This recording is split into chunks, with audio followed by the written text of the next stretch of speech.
जे आपलं पाण्याचं रोटेशन येतं म्हणजे ते पाणी आहे ते सोडलं जातं याच्यामध्ये कॅनलमध्ये. जेव्हा आपलं रोटेशन सोडलं जातं पाण्याचं तर त्या म्हणजे माझ्या ऐकण्यात आलेलं आहे की आपण ते पहिलं पाणी वाहून देतो, बाट स्वच्छ होतो, मग नंतर ते पाणी आपण आपल्या तळ्यात सोडलं जातं.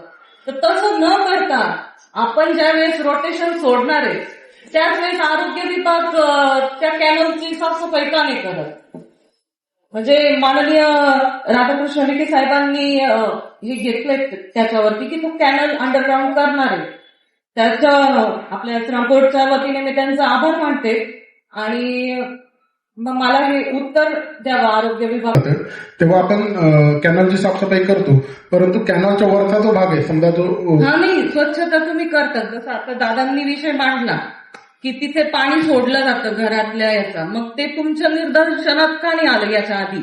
जर तुम्ही दरवेळेस स्वच्छता करतात कॅनलची की आज दर 5 वर्षांनी चेंज होतात पण तुम्ही तर त्या याच्यावर आरोग्य विभाग पहिल्यापासून आहे, तर मग त्याच्यावरती तुम्ही आधीच का कारवाई नाही केली? मॅडम कालही जाऊन पाहणी केली आम्ही, डायरेक्ट जोडलेलं कुठे आम्हाला काल डायरेक्ट जोडलेलं कुठेही आढळलेलं नाही. जे जुन्या बांधण्याचं पाणी जे वरतून होतं ते काल तोडण्यात आलेलं आहे.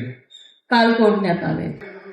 त्या 5-7 घरांमध्ये दूषित पाणी पुरवठा होत असल्याची तक्रार आली. त्याच्यानंतर सुरुवातीला फक्त एकाच घराची तक्रार होती, ठाकूर नावाच्या महिलेची. बाकी सगळ्यांना पाणी विचारलं ते एकदम व्यवस्थित पाणी आहे. मी स्वतः दररोज सकाळी तिथे